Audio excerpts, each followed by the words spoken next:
Lecture audio du conte Le monde comme il va, vision de Babouk, de Voltaire, par Valérie Alain.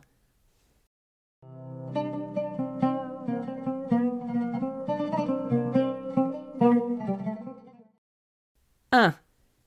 Parmi les génies qui président aux empires du monde, Ithuriel tient un des premiers rangs, et il a le département de la Haute-Asie. Il descendit un matin dans la demeure du site Babouk, sur le rivage de l'Oxus, et lui dit « Babouk, les folies et les excès des Perses ont attiré notre colère. Il s'est tenu hier une assemblée des génies de la Haute-Asie pour savoir si on châtierait Persépolis ou si on la détruirait. Va dans cette ville, examine tout. Tu reviendras m'en rendre un compte fidèle, et je me déterminerai, sur ton rapport, à corriger la ville ou à l'exterminer. » « Mais, Seigneur, dit humblement Babouk, je n'ai jamais été en Perse, je n'y connais personne. »« Tant mieux, dit l'ange, tu ne seras point partial. Tu as reçu du ciel le discernement, et j'y ajoute le don d'inspirer la confiance. Marche, regarde, écoute, observe, et ne crains rien. Tu seras partout bien reçu. » Babouk monta sur son chameau et partit avec ses serviteurs. Au bout de quelques journées, il rencontra vers les plaines de Sénahar l'armée persane, qui allait combattre l'armée indienne. Il s'adressa d'abord à un soldat qu'il trouva écarté. Il lui parla, et lui demanda quel était le sujet de la guerre. « Par tous les dieux, dit le soldat, je n'en sais rien, ce n'est pas mon affaire. Mon métier est de tuer et d'être tué pour gagner ma vie. Il n'importe qui je serve. Je pourrais bien même dès demain passer dans le camp des Indiens. Car on dit qu'ils donnent près d'une demi-drachme de cuivre par jour à leurs soldats de plus, que nous n'en avons dans ce maudit service de Perse. Si vous voulez savoir pourquoi on se bat, parlez à mon capitaine. » Babouk, ayant fait un petit présent aux soldats, entra dans le camp. Il fit bientôt connaissance avec le capitaine et lui demanda le sujet de la guerre. « Comment voulez-vous que je le sache ?» dit le capitaine. « Et que m'importe ce beau sujet ? J'habite à 200 lieues de Persépolis. J'entends dire que la guerre est déclarée. J'abandonne aussitôt ma famille, et je vais chercher, selon notre coutume, la fortune ou la mort, attendu que je n'ai rien à faire. »« Mais vos camarades, dit Babouk, ne sont-ils pas un peu plus instruits que vous ? » ?»« Non, dit l'officier, il n'y a guère que nos principaux satrapes qui savent bien précisément pourquoi on s'égorge. » Babouk, étonné, s'introduisit chez les généraux. Il entra dans leur familiarité. L'un d'eux lui dit enfin « La cause de cette guerre, qui désole depuis 20 ans l'Asie, vient originairement d'une querelle entre un eunuque d'une femme du grand roi de Perse et un commis d'un bureau du grand roi des Indes.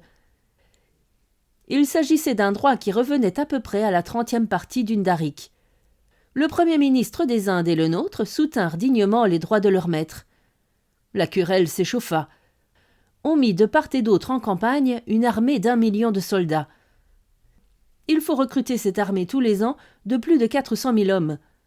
Les meurtres, les incendies, les ruines, les dévastations se multiplient. L'univers souffre et l'acharnement continue. Notre Premier ministre et celui des Indes protestent souvent qu'ils n'agissent que pour le bonheur du genre humain. Et à chaque protestation, il y a toujours quelques villes détruites et quelques provinces ravagées. Le lendemain, sur un bruit qui se répandit que la paix allait être conclue, le général persan et le général indien s'empressèrent de donner bataille. Elle fut sanglante. Babouk en vit toutes les fautes et toutes les abominations. Il fut témoin des manœuvres des principaux satrapes, qui firent ce qu'ils purent pour faire battre leur chef. Il vit des officiers tués par leurs propres troupes. Il vit des soldats qui achevaient d'égorger leurs camarades expirants pour leur arracher quelques lambeaux sanglants, déchirés et couverts de fange. Il entra dans les hôpitaux où l'on transportait les blessés, dont la plupart expiraient par la négligence humaine de ceux mêmes que le roi de Perse payait chèrement pour les secourir. « Sont ceux-là des hommes ?» s'écria Babouk. « Ou des bêtes féroces ? Ah, je vois bien que Persépolis sera détruite. » Occupé de cette pensée, il passa dans le camp des Indiens. Il y fut aussi bien reçu que dans celui des Perses, selon ce qui lui avait été prédit, mais il y vit tous les mêmes excès qui l'avaient saisi d'horreur. Oh, oh, dit-il en lui-même, si l'ange Ithuriel veut exterminer les Persans, il faut donc que l'ange des Indes détruise aussi les Indiens.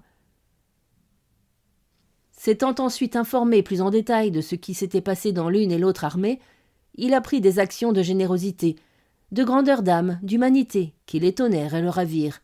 « Inexplicables humains !» s'écria-t-il. « Comment pouvez-vous réunir tant de bassesse et de grandeur, tant de vertus et de crimes ?» Cependant, la paix fut déclarée. Les maîtres des deux armées, dont aucun n'avait remporté la victoire, mais qui, pour leur seul intérêt, avaient fait verser le sang de tant d'hommes, leurs semblables, allèrent briguer dans leur cour des récompenses.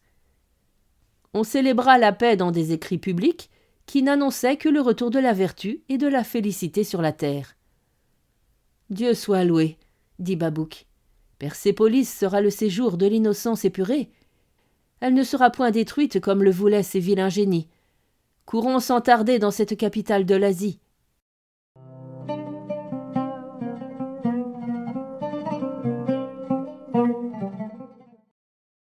2. Il arriva dans cette ville immense par l'ancienne entrée, qui était toute barbare et dont la rusticité dégoûtante offensait les yeux.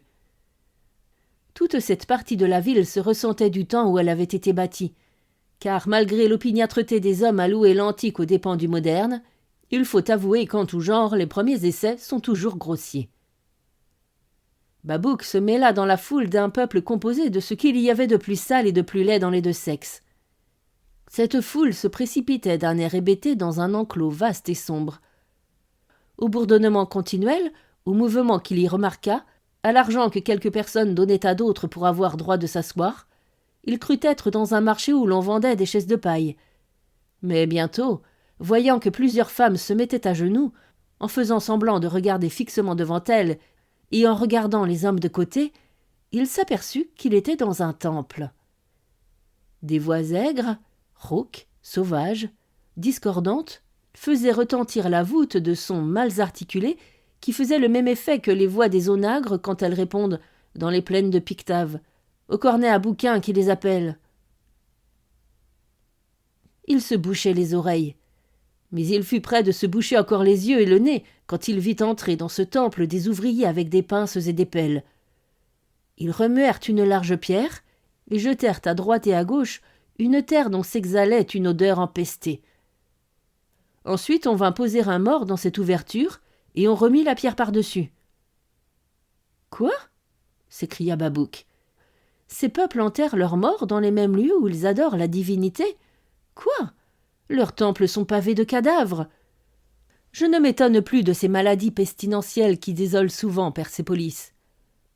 La pourriture des morts et celle de tant de vivants rassemblés et pressés dans le même lieu est capable d'empoisonner le globe terrestre.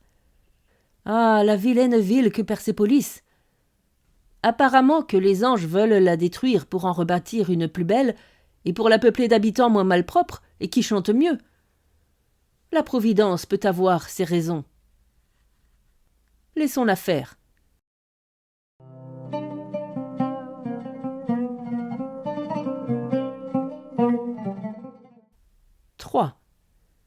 Cependant, le soleil approchait du haut de sa carrière. Babouc devait aller dîner à l'autre bout de la ville, chez une dame pour laquelle son mari, officier de l'armée, lui avait donné des lettres. Il fit d'abord plusieurs tours dans Persépolis. Il vit d'autres temples mieux bâtis et mieux ornés, remplis d'un peuple poli et retentissant d'une musique harmonieuse. Il remarqua des fontaines publiques, lesquelles, quoique mal placées, frappaient les yeux par leur beauté. Des places où semblaient respirer en bronze les meilleurs rois qui avaient gouverné la Perse. D'autres places où il entendait le peuple s'écrier « Qu'enverrons-nous ici le maître que nous chérissons ?» Il admira les ponts magnifiques élevés sur le fleuve, les quais superbes et commodes, les palais bâtis à droite et à gauche, une maison immense où des milliers de vieux soldats blessés et vainqueurs rendaient chaque jour grâce aux dieux des armées. Il entra enfin chez la dame, qui l'attendait à dîner avec une compagnie d'honnêtes gens. La maison était propre et ornée, le repas délicieux, la dame, jeune, belle, spirituelle, engageante, la compagnie digne d'elle. Et Babouc disait en lui-même à tout moment L'ange Ithuriel se moque du monde de vouloir détruire une ville si charmante.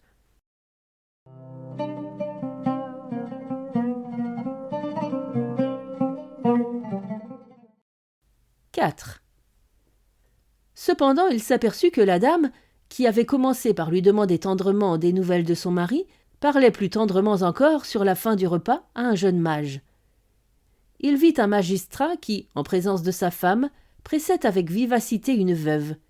Et cette veuve indulgente avait une main passée autour du cou du magistrat, tandis qu'elle tendait l'autre à un jeune citoyen très beau et très modeste. La femme du magistrat se leva de la table la première, pour aller entretenir dans un cabinet voisin son directeur, qui arrivait trop tard et qu'on avait attendu à dîner. Et le directeur, homme éloquent, lui parla dans ce cabinet avec tant de véhémence et d'onction que la dame avait, quand elle revint, les yeux humides, les joues enflammées, la démarche mal assurée, la parole tremblante. Alors Babouc commença à craindre que le génie Ithuriel n'eût raison. Le talent qu'il avait d'attirer la confiance le mit dès le jour même dans les secrets de la dame. Elle lui confia son goût pour le jeune mage, l'assura que dans toutes les maisons de Persépolis, il trouvait l'équivalent de ce qu'il avait vu dans la sienne. Babouc conclut qu'une telle société ne pouvait subsister, que la jalousie, la discorde, la vengeance devaient désoler toutes les maisons, que les larmes et le sang devaient couler tous les jours, que certainement les maris tueraient les galants de leurs femmes, ou en seraient tués, et qu'enfin Ithuriel faisait fort bien de détruire tout d'un coup une ville abandonnée à de continuels désastres.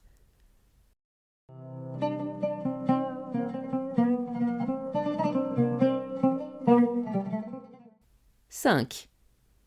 Il était plongé dans ses idées funestes quand il se présenta à la porte un homme grave, en manteau noir, qui demanda humblement à parler au jeune magistrat. Celui-ci, sans se lever et sans le regarder, lui donna fièrement, et d'un air distrait, quelques papiers et le congédia. Babouc demanda qui était cet homme. La maîtresse de maison lui dit tout bas. « C'est un des meilleurs avocats de la ville. Il y a 50 ans qu'il étudie les lois. Monsieur, qui n'a que 25 ans et qui est satrape de loi depuis 2 jours, lui donne à faire l'extrait d'un procès qu'il doit juger, qu'il n'a pas encore examiné. » Ce jeune étourdi fait sagement, dit Babouc, de demander conseil à un vieillard. Mais pourquoi n'est-ce pas ce vieillard qui est juge ? Vous vous moquez, lui dit-on. Jamais ceux qui ont vieilli dans les emplois laborieux et subalternes ne parviennent aux dignités. Ce jeune homme a une grande charge, parce que son père est riche, et qu'ici le droit de rendre la justice s'achète comme une métairie. Ô mœurs, ô malheureuse ville, s'écria Babouc. Voilà le comble du désordre. Sans doute, ceux qui ont ainsi acheté le droit de juger vendent leur jugement. Je ne vois ici que des abîmes d'iniquité. Comme il marquait ainsi sa douleur et sa surprise, un jeune guerrier, qui était revenu ce jour même de l'armée, lui dit « Pourquoi ne voulez-vous pas qu'on achète les emplois de la robe ? J'ai bien acheté, moi, le droit d'affronter la mort à la tête de 2000 hommes que je commande. Il m'en a coûté 40 000 darics d'or. Cette année, pour coucher sur la terre 30 nuits de suite en habit rouge, et pour recevoir ensuite 2 bons coups de flèche dont je me sens encore. Si je me ruine pour servir l'empereur persan, que je n'ai jamais vu, monsieur le satrape de robe peut bien payer quelque chose pour avoir le plaisir de donner audience à des plaideurs. » Babouc, indigné, ne put s'empêcher de condamner dans son cœur un pays où l'on mettait à l'encan les dignités de la paix et de la guerre. Il conclut précipitamment que l'on y devait ignorer absolument la guerre et les lois, et que, quand même Ithuriel n'exterminerait pas ces peuples, ils périraient par leur détestable administration. Sa mauvaise opinion augmenta encore à l'arrivée d'un gros homme qui, ayant salué très familièrement toute la compagnie, s'approcha du jeune officier et lui dit « Je ne peux vous prêter que 50 000 darics d'or, car, en vérité, les douanes de l'Empire ne m'en ont rapporté que 300 000 cette année. » Babouc s'informa quel était cet homme qui se plaignait de gagner si peu. Il apprit qu'il y avait dans Persépolis 40 rois plébéiens qui tenaient à bail l'Empire de Perse et qui en rendaient quelque chose au monarque.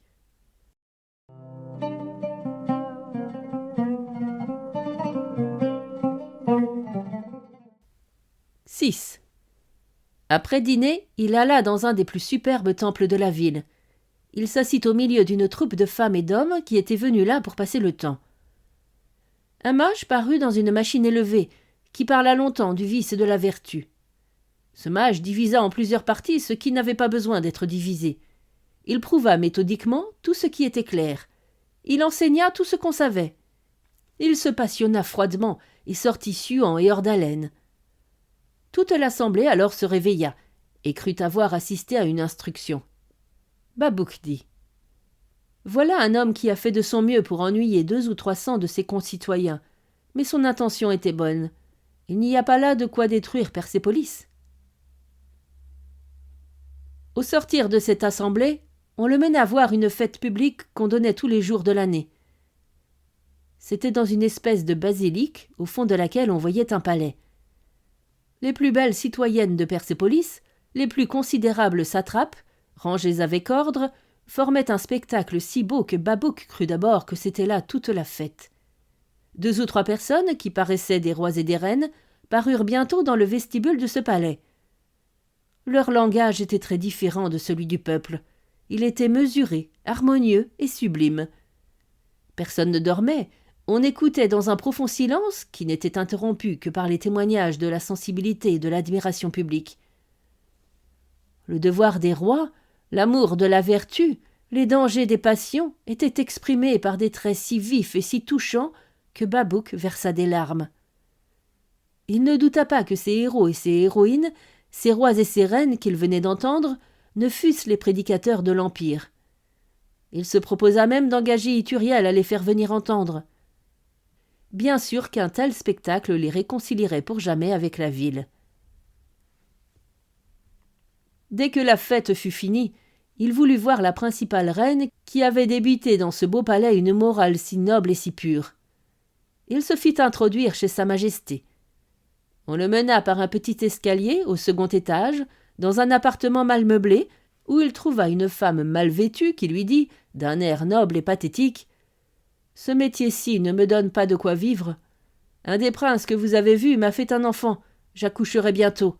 Je manque d'argent, et sans argent on n'accouche point. » Babouk lui donna 100 darics d'or, en disant : « S'il n'y avait que ce mal-là dans la ville, Ithuriel aurait tort de se tant fâcher. » De là, il alla passer sa soirée chez des marchands de magnificences inutiles. Un homme intelligent avec lequel il avait fait connaissance l'y mena. Il acheta ce qui lui plut, et on le lui vendit avec politesse beaucoup plus qu'il ne valait. Son ami, de retour chez lui fit voir combien il se trompait. Babouk mit sur ses tablettes le nom du marchand pour le faire distinguer par Ithuriel au jour de la punition de la ville. Comme il écrivait, on frappa à sa porte. C'était le marchand lui-même qui venait lui rapporter sa bourse, que Babouk avait laissée par mégarde sur son comptoir. « Comment se peut-il, s'écria Babouk, que vous soyez si fidèle et si généreux, après n'avoir pas eu honte de me vendre des colis fichets 4 fois au-dessus de leur valeur ? » « Il n'y a aucun négociant un peu connu dans cette ville, lui répondit le marchand, qui ne fût venu vous rapporter votre bourse. Mais on vous a trompé quand on vous a dit que je vous avais vendu ce que vous avez pris chez moi 4 fois plus qu'il ne vaut. Je vous l'ai vendu 10 fois davantage. Et cela est si vrai que, si dans un mois vous voulez le revendre, vous n'en aurez pas même ce 10e. Mais rien n'est plus juste. C'est la fantaisie passagère des hommes qui met le prix à ces choses frivoles. C'est cette fantaisie qui fait vivre 100 ouvriers que j'emploie. C'est elle qui me donne une belle maison, un char commode, des chevaux. C'est elle qui excite l'industrie, qui entretient le goût, la circulation et l'abondance. Je vends aux nations voisines les mêmes bagatelles plus chèrement qu'à vous, et par là je suis utile à l'Empire. » Babouk, après avoir un peu rêvé, le raya de ses tablettes. « Car enfin, disait-il, les arts du luxe ne sont en grand nombre dans un empire que quand tous les arts nécessaires sont exercés, et que la nation est nombreuse et opulente. Ithuriel me paraît un peu sévère. »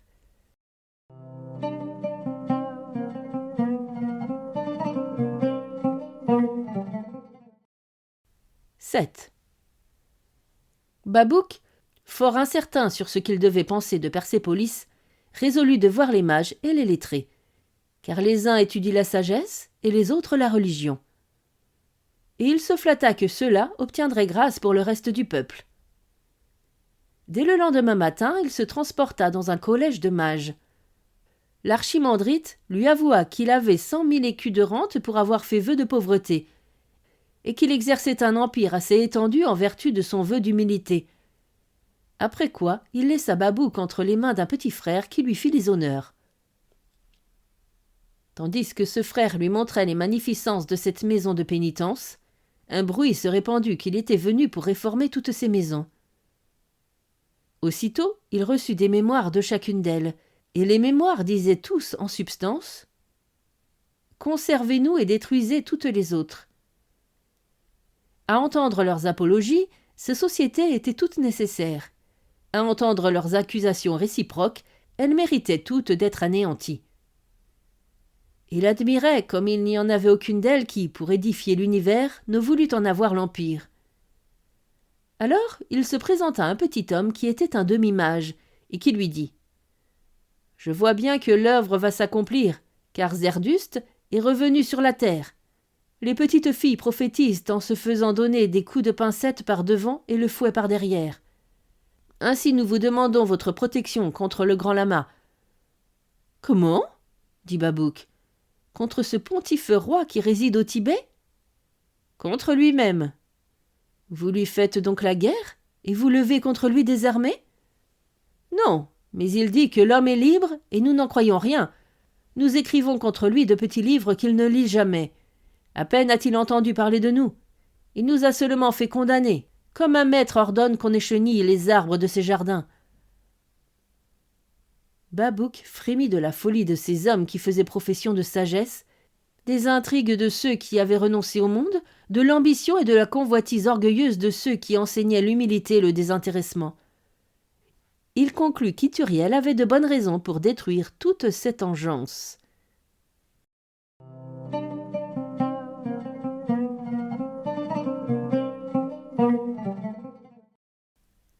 « 8. Retiré chez lui, il envoya chercher des livres nouveaux pour adoucir son chagrin. Et il pria quelques lettrés à venir pour se réjouir. Il en vint 2 fois plus qu'il n'en avait demandé, comme les guêpes que le miel attire. Ces parasites se pressaient de manger et de parler. Ils louaient 2 sortes de personnes, les morts et eux-mêmes, et jamais leurs contemporains, excepté le maître de la maison. Si quelqu'un d'eux disait un bon mot, les autres baissaient les yeux et se mordaient les lèvres de douleur de ne l'avoir pas dit. Ils avaient moins de dissimulation que les mages, parce qu'ils n'avaient pas de si grands objets d'ambition. Chacun d'eux briguait une place de valet et une réputation de grand homme. Ils se disaient en face des choses insultantes qu'ils croyaient des traits d'esprit. Ils avaient eu quelques connaissances de la mission de Babouk. L'un d'eux le pria tout bas d'exterminer un auteur qui ne l'avait pas assez loué il y avait 5 ans. Un autre demanda la perte d'un citoyen qui n'avait jamais ri à ses comédies. Un troisième demanda l'extinction de l'Académie, parce qu'il n'avait jamais pu parvenir à y être admis. Le repas fini, chacun d'eux s'en alla seul, car il n'y avait pas dans toute la troupe 2 hommes qui pussent se souffrir, ni même se parler ailleurs que chez les riches qui les invitaient à leur table. Babouk jugea qu'il n'y aurait pas grand mal quand cette vermine périrait dans la destruction générale.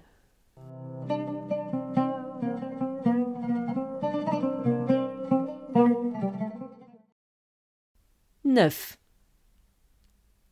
Dès qu'il fut défait d'eux, il se mit à lire quelques livres nouveaux. Il y reconnut l'esprit de ses convives. Il vit surtout avec indignation ces gazettes de la médisance, ces archives du mauvais goût que l'envie, la bassesse et la faim ont dictées. Ces lâches satires où l'on ménage le vautour et où l'on déchire la colombe. Ces romans dénués d'imagination où l'on voit tant de portraits de femmes que l'auteur ne connaît pas. Il jeta au feu tous ces détestables écrits et sortit pour aller le soir à la promenade. On le présenta à un vieux lettré qui n'était point venu grossir le nombre de ses parasites. Ce lettré fuyait toujours la foule, connaissait les hommes, en faisait usage et se communiquait avec discrétion. Babouk lui parla avec douleur de ce qu'il avait lu et de ce qu'il avait vu. « Vous avez lu des choses bien méprisables ?» lui dit le sage lettré. « Mais dans tous les temps et dans tous les pays et dans tous les genres, le mauvais fourmille et le bon est rare. Vous avez reçu chez vous le rebut de la pédanterie, parce que, dans toutes les professions, ce qu'il y a de plus indigne de paraître est toujours ce qui se présente avec le plus d'impudence. Les véritables sages vivent entre eux retirés et tranquilles. Il y a encore parmi nous des hommes et des livres dignes de votre attention. »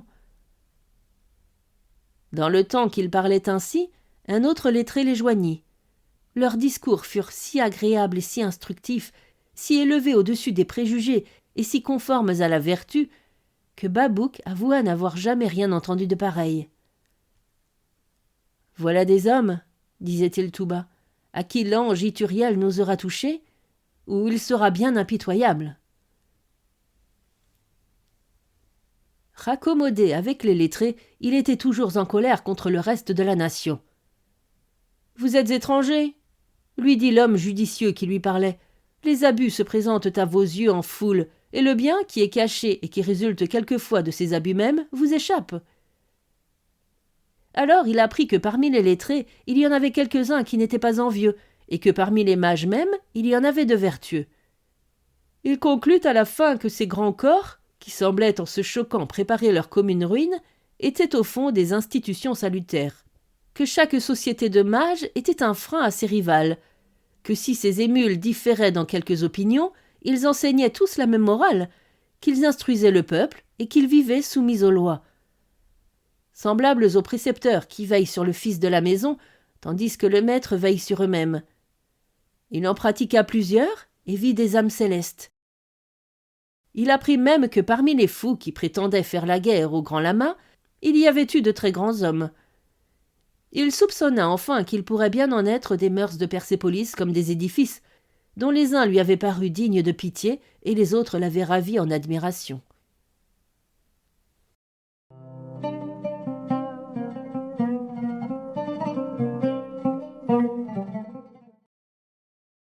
« 10. Il dit à son lettré : « Je connais très bien que ces mages, que j'avais crus si dangereux, sont en effet très utiles, surtout quand un gouvernement sage les empêche de se rendre trop nécessaires. Mais vous m'avouerez au moins que vos jeunes magistrats, qui achètent une charge de juge dès qu'ils ont appris à monter à cheval, doivent étaler dans les tribunaux tout ce que l'impertinence a de plus ridicule et tout ce que l'iniquité a de plus pervers. Il vaudrait mieux sans doute donner ces places gratuitement à ces vieux jurisconsultes qui ont passé toute leur vie à peser le pour et le contre. » Le lettré lui répliqua : « Vous avez vu notre armée avant d'arriver à Persépolis. Vous savez que nos jeunes officiers se battent très bien, quoiqu'ils aient acheté leur charge. Peut-être verrez-vous que nos jeunes magistrats ne jugent pas mal, quoiqu'ils aient payé pour juger. » Il le mena le lendemain au grand tribunal, où l'on devait rendre un arrêt important. La cause était connue de tout le monde. Tous ces vieux avocats qui en parlaient étaient flottants dans leurs opinions. Ils alléguaient 100 lois, dont aucune n'était applicable au fond de la question. Ils regardaient l'affaire par 100 côtés, dont aucun n'était dans son vrai jour. Les juges décidèrent plus vite que les avocats ne doutèrent. Leur jugement fut presque unanime. Ils jugèrent bien, parce qu'ils suivaient les lumières de la raison. Et les autres avaient opiné mal, parce qu'ils n'avaient consulté que leurs livres. Babouc conclut qu'il y avait souvent de très bonnes choses dans les abus. Il vit dès le jour même que les richesses des financiers, qui l'avaient tant révolté, pouvaient produire un effet excellent, car l'empereur, ayant eu besoin d'argent, il en trouva dans 1 heure, par leurs moyens, ce qu'il n'aurait pas eu en 6 mois par les voies ordinaires. Il vit que ces gros nuages, enflés de la rosée de la terre, lui rendaient en pluie ce qu'ils en recevaient. D'ailleurs, les enfants de ces hommes nouveaux, souvent mieux élevés que ceux des familles plus anciennes, valaient quelquefois beaucoup mieux. Car rien n'empêche qu'on ne soit un bon juge, un brave guerrier, un homme d'état habile, quand on a eu un père bon calculeur.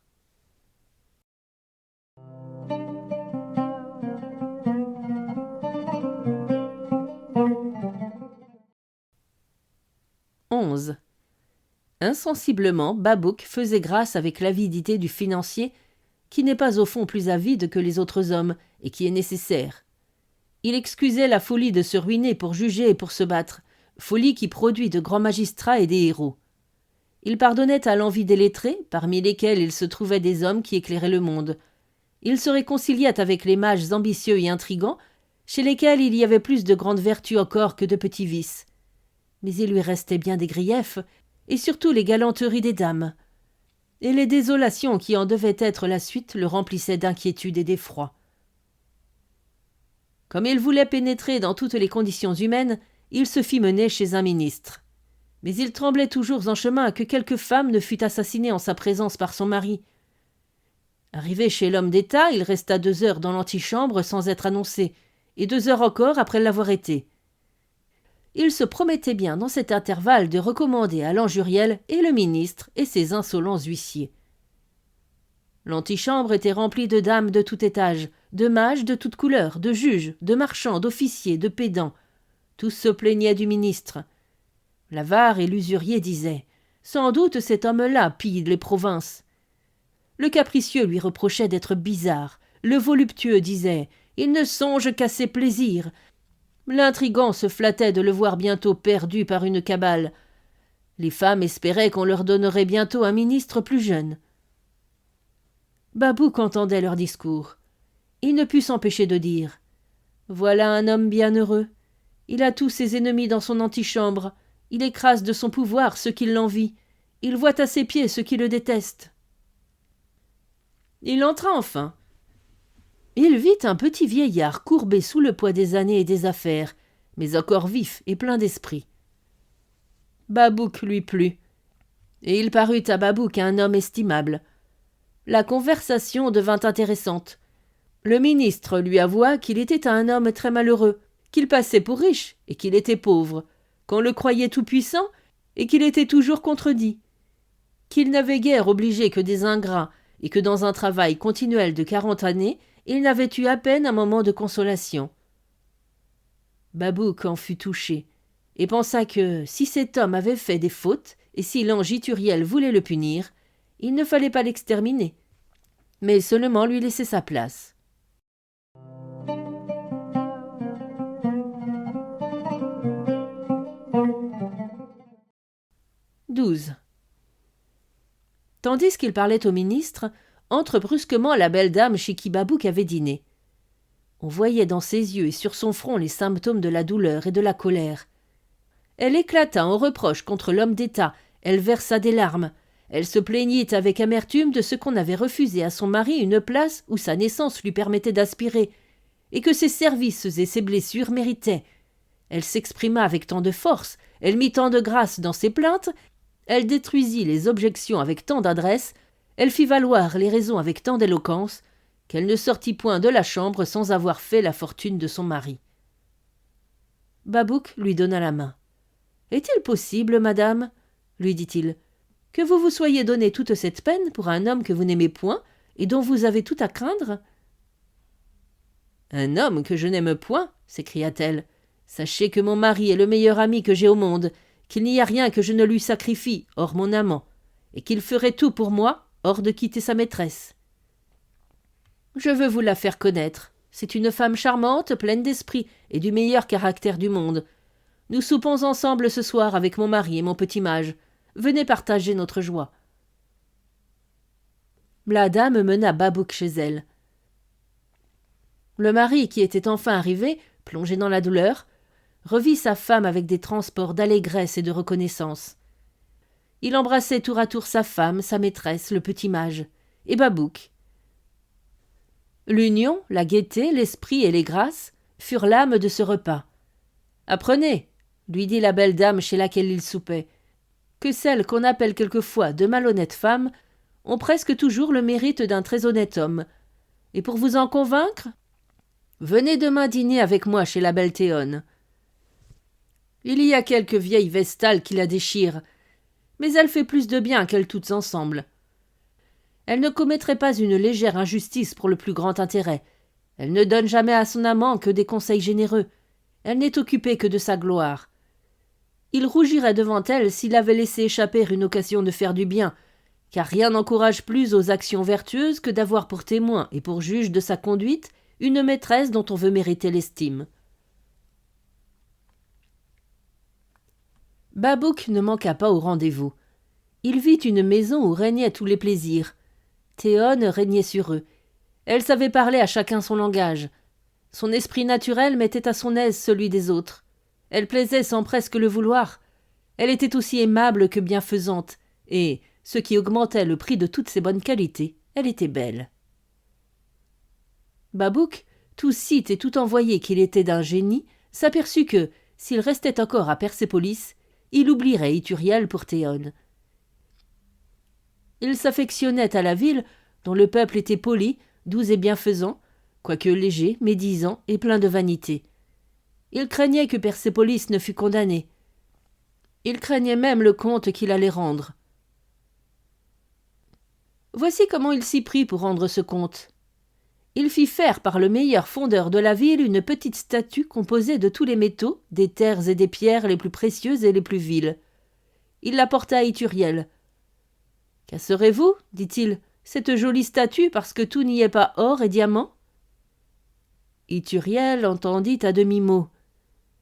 Il résolut de ne pas même songer à corriger Persépolis, et de laisser aller le monde comme il va, car, dit-il, si tout n'est pas bien, tout est passable. On laissa donc subsister Persépolis, et Babouk fut bien loin de se plaindre, comme Jonas, qui se fâcha qu'on ne détruisait pas Ninive. Mais quand on a été 3 jours dans le corps d'une baleine, on n'est pas de si bonne humeur que quand on a été à l'opéra, à la comédie, et que l'on a soupé en bonne compagnie. Fin de la vision de Babouk.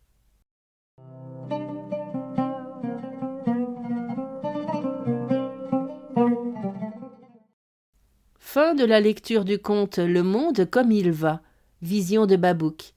Merci de votre écoute, je vous rends vos oreilles, cœur avec les doigts.